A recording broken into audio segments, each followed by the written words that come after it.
Hey guys, Morgan's Maintenance. Today's tool talk is going to be about the Vessel USB screwdriver. More specifically, mine is the USB. I think it's the P1, 220P1. I got it from Japan. I'm not sure if the other two versions take these same kind of bits or not because I don't have those. But this one here, it takes these bits with a longer shaft right there, you know, versus if you look at maybe the bit holder here, you see how much smaller that is compared to our normal bits and bit holders and things like that. That's the Japanese version, and you know, Vessel does sell bits like this that you can buy for like $9 of different, you know, slotted Phillips, Torx, all those kinds of things like that. But even with this one, it still has a little bit of play, but it's not as bad as if you put in one that is like our standard ones that we would use, or I use, depends on where you live in this world. You put that in there, it's got a lot of play. And I don't really notice it so much while I'm using it because you're pressing in on a screw while you're using it typically, so you've kind of got it pressed back in there. But once you know it's there, it's one of those things that eventually becomes annoying. So I started looking for a way to fix it, looking for some kind of a bit holder that I could maybe get, because again, you can buy these bits with this size right here. They even come with some of the Vessel screwdrivers, like this black screwdriver handle here for $12. It comes with a couple different ones with some posi drives and also a Phillips 1 and a Phillips 3, where before you get to that indent, you've got that same size, and you can put those in there and you get basically the same amount of wiggle as the bit that comes with the screwdriver or the tang through. Even it comes with the long shaft, the tang through Vessel. Its shaft is this longer Phillips right here. You can see it's also got that big piece of shaft right there before you get to the indent. Still got some wiggle, but again, they all have wiggle. Well, I found this one from Annex.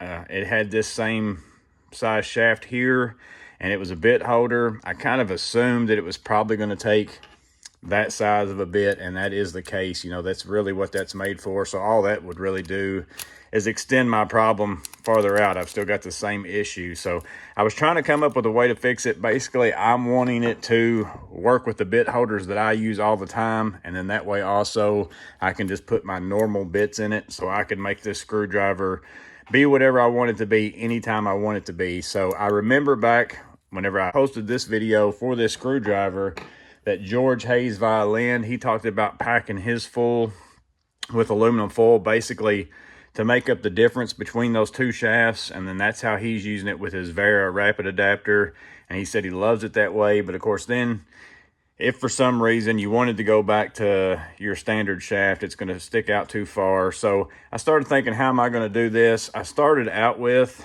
I just got me a bit holder that I already had here, prototype wise, just to see if I thought it was going to work. And I kind of tried to emulate making the shaft longer with an indent. I knew I wasn't going to use this full time. I was just trying out stuff, so that's why it's really rough. And you know, I put that in here and that locks in pretty good. I've even got less wiggle than probably what I've got with that. So I thought about, well, I'm gonna go ahead and do a real good job on one and make me one that's a bit holder like this. But I kind of liked George's idea a little bit better, because then I would always be stuck with, well, I have to use either this bit holder, or I've got to go back to using these bits that I don't have any of really other than this and the ones that have come with my Vessel screwdrivers. So I thought about, well, what would I put inside of here? So basically what I did was I took an old bit that I have. So if you've got any kind of a, you know, old bit that has a shaft like this, and you've got this ball end on it here, or that part of the shaft before you get to that indent where your ball bearings go, to catch that. I had an old drywall bit here, so I basically just took that, put it in a vise, and then I took my grinder to it and cut the end of it off.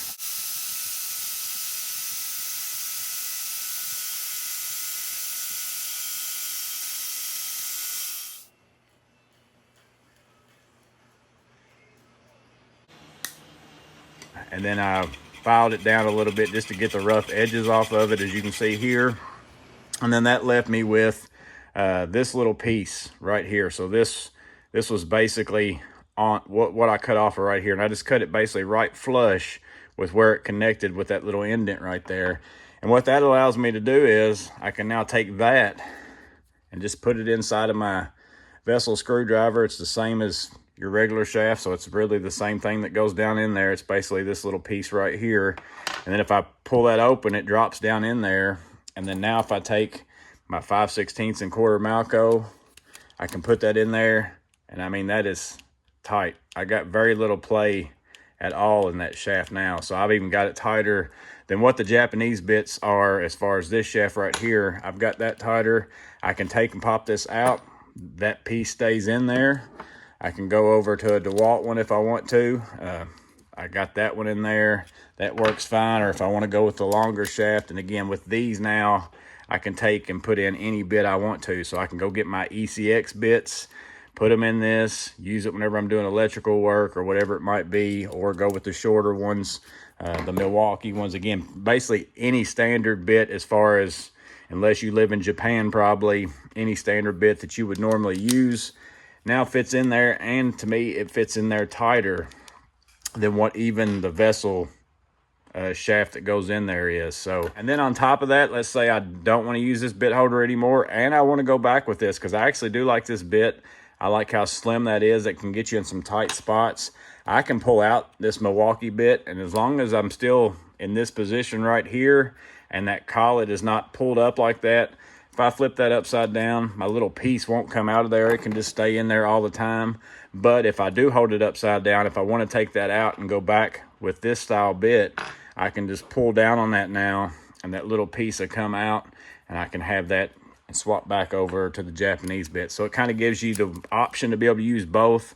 I think that that's a better fit for that. And I'm sure you'll all have some old bits like this laying around. So all you got to do is just cut one of the little ends off. You might have to file it down a little bit more, a little bit less. And if you want to get like a real tight fit, I kept trying to kind of get mine going until I got it to where I felt like I didn't have very much wiggle at all, because the smaller that is, the more wiggle you're going to have, and then the bigger it is, you might not get it to lock in place.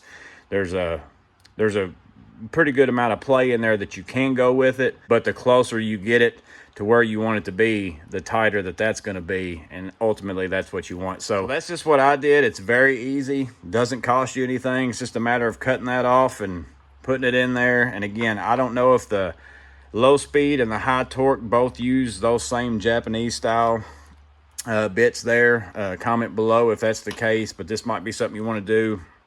It doesn't take a lot of tools, doesn't take a lot of effort. You could really, I did it in a matter of 2 minutes, and I mostly did it as a trial, and then the little piece worked out so good and has it so tight that, you know, that's the one I'm going to use. So hope this is useful in some way. Like I said, I know a lot of you guys have bought these screwdrivers in the last little bit. Maybe that play has been driving you crazy, or maybe you've only been using the bit that's come with it. You don't know it yet, but this will allow you a whole lot, you know, happier time of using whatever the standard bit holders are that you like to use, whether it's Vera. I like these DeWalt ones myself with that locking bit holder. I like those because it's slim. Or, you know, the Milwaukee locking bit holders work good, but they're a little fatter on this end up here. So hope it's useful. Let me know in the comments below. You guys stay safe. Have a blessed day. See you on the next video.